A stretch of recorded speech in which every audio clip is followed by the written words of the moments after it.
I'm Josh with Waupaca Community Media, joined again with Ron Sari from the Waupaca School District, and we've got a new face to our weekly update, Jarrett Raku from the Community and Economic Development Department. Hello, guys. Hey, hello. Hey, Josh. And I'll admit Justin, our Public Works Director, would probably be the biggest expert to talk about, but I'll throw it off to Jared. Something noticeable changed yesterday on Main Street. Can you tell us about that? Yeah, it's exciting news. It's been a long time in the works. There were definitely some delays, but our streetlights in downtown have gone up. So super exciting to see that. Well, you can literally see it at night now. Exactly. You know, it's super exciting. I know Aaron Jensen and I were actually in his office. You know, we saw one flicker on, and we were super excited. We looked out the window and we watched a couple more come on, and it doesn't seem like something that's that exciting, but it was neat, and it's been a long time in the process, so it was exciting. Talking with Aaron Jensen, our administrator, and our DPW director, there was some noticeable flickering on the lights on the top of the poles. So we just kind of wanted to mention that they are up. They are still in the process of programming the lights and fully activating them. So until those are fully programmed, fully activated, there are of course going to be some hiccups. The main goal is to just get that light down, like you said, so you can see on Main Street, you can see on the sidewalk. So they are up, they are on, but there's some work to do with them yet. So we ask for some patience with it. Perfect. Big topic right now, COVID, the Omicron variant, and Ron, the school district still continuing offering testing to students, staff. Tell us about that. Yeah, we want to make sure everybody's aware that any students that have symptoms or staff, we have the testing right here on site.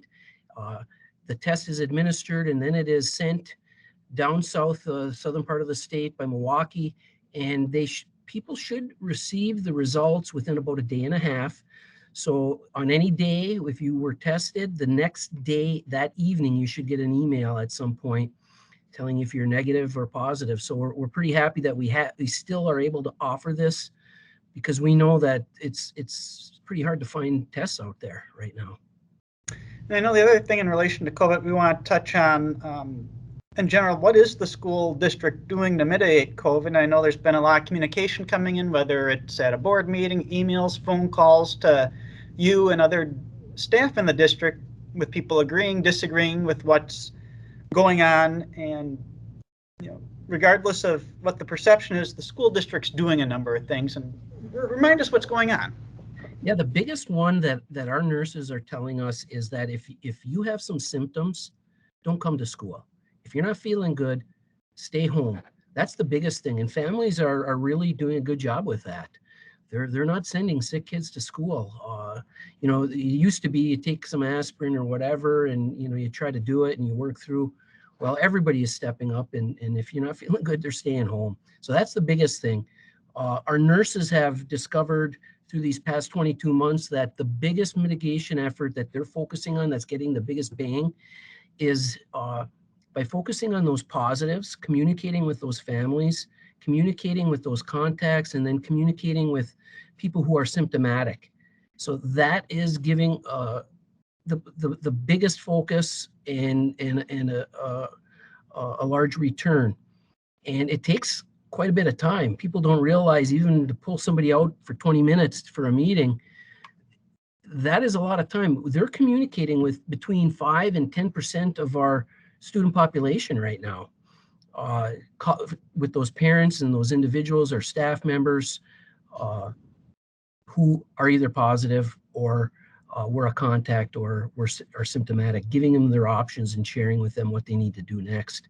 So also, you know, we invested hundreds of thousands of dollars in that ionization system that's in our HVAC units. And I truly believe that that is having a positive impact. And when you look at us compared to some other districts, our numbers are much lower than a lot of other districts around. And I think it has partially to do with that. And that air exchange is pretty high, and everything getting sucked through and cleaned is helping. I know one of the comments you made to me before you start the interview is, you know, the school district's goal right now is to avoid having to close the doors. You want people as much as possible to be in person with the whole COVID situation, and we talked about the mitigation efforts, and I know you've got a large team you're working with, county health, the hospital, your nurses, other people that you pull together to scrutinize these plans and to make sure you're doing the best you can. So we want to reassure people there's a lot going on in the background with this. There is, and our doctor, who is a consultant with us on our medical team, is going to be giving me a letter, and I'm going to share that out on Friday with my update, talking about what we're doing, why we're doing what we're doing, and how this is the best strategy for us moving forward. But yeah, there is a lot going on. There's a lot of discussion. We're monitoring the data every day, and we're doing the best we can with what we have. And speaking of wanting to avoid closing school, there's one reason students may not physically come to school, and that would be the inclement winter weather, big snowstorm, those sort of things. And as we joked about a year and a half ago, snow day is almost a thing of the past, the remote learning days. And I know you just want to touch on that and remind people about that process if we happen to get that big snowstorm yet this winter. Yeah, thanks, Josh. It is now formally board approved, and snow days are a thing of the past. So there is an expectation, if we have to have an inclement weather day, it is an on-demand remote learning day in the school district of Waupaca. That means that we don't have to make up snow days at the end of the school year, like historically we would have to do. So we just continue with those on-demand student learning days. And teachers are expected to, by 7:30, put into the Schoology the lessons that the students will have to do, and they'll be available all day as well. So if a student has a question, they'll be available to be contacted, the teachers, and help work the students through their questions. But it's an on-demand, which means you're working at your own pace, and the learning tasks will have to be completed before the following day. Now, our early childhood and 4K recommendations will be sent from the school to parents. There's no hours requirement of work. But when you get into kindergarten through 4th grade, there's a heavy focus on reading, writing, and math.